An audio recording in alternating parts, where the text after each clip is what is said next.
Hey there, it is Rachel, and as you probably know, I support parents who are raising children with big emotions. And often when I talk about big emotions, people think about the loud emotions, the emotions that are turned out on other people. So when I say big emotions, you may think about the kids who are melting down or having tantrums or yelling when they become really frustrated. The reality is, though, there are lots of kids who have big feelings and big emotions, but aren't necessarily loud with them, and they're not necessarily turning them out on others. So maybe you have a child who feels really bad when they feel criticized, but they're not getting angry, they're just feeling sad inside. Or maybe you have a child who gets really upset if they think they've done something wrong, and they just shut down, so they're much more quiet. Often, too, kids who have big feelings who aren't necessarily turning them out, they may be mean to themselves or say mean things about themselves. They may be saying, I have no friends, or I'm so stupid, or why can't I do anything right? What's interesting is often with the kids who turn their big feelings out, when they do that, we get angry or we get frustrated. With the kids who turn their feelings in or who are more quiet about them, we tend to feel bad for them. And we tend to want to fix things or protect them or try to cheer them up.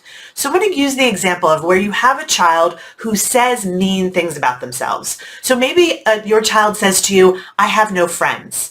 Your initial instinct is probably going to be to make them feel better and to say something like, you have friends, that child down the street just invited you over to their house last month.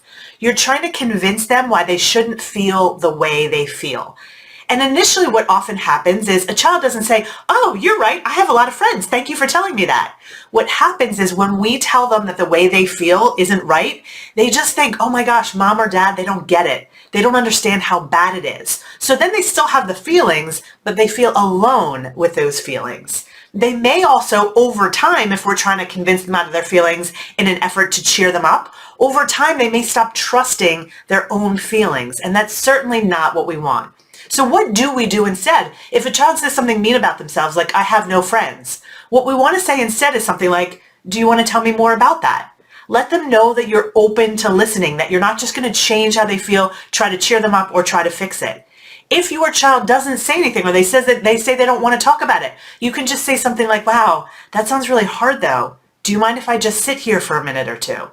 So you're letting them know that you can handle their feelings, that you in that moment want to be present. They don't have to have their feelings all alone.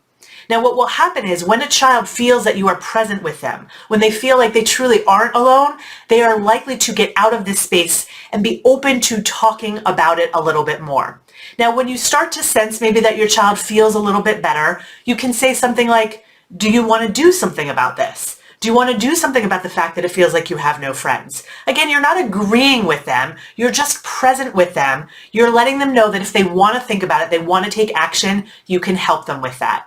Now, if they say no, they don't want to do anything about it, chances are they're not ready in that moment to do anything about it. But the fact that you have been there with them silently without trying to make everything better makes it more likely that they are going to come to you later. Now, if they do say yes, they want to do something about it, I do encourage you to really support them and empowering them to find solutions. So instead of saying, okay, I have all these ideas for how you can make friends, what you want to do is say to them, what have you tried before in the past? Or you could also say this. You can say, can I give you some suggestions? And if they say yes, you can say, okay, well, I'm going to give you my suggestions, but I'd love to know how you need to change them to make them work for you. So you're giving your child suggestions, but you're not like pushing your suggestions at them. You're really helping them make your suggestions their own so they start to trust in and believe in themselves. If you do want to hear a little bit more about how to support a child who has big feelings but may not be turning them out and may not be loud with them, I encourage you to listen to my latest podcast episode. You can find that on my website at rachel-bailey.com/212. I will be back again with you soon with more tips. See you then.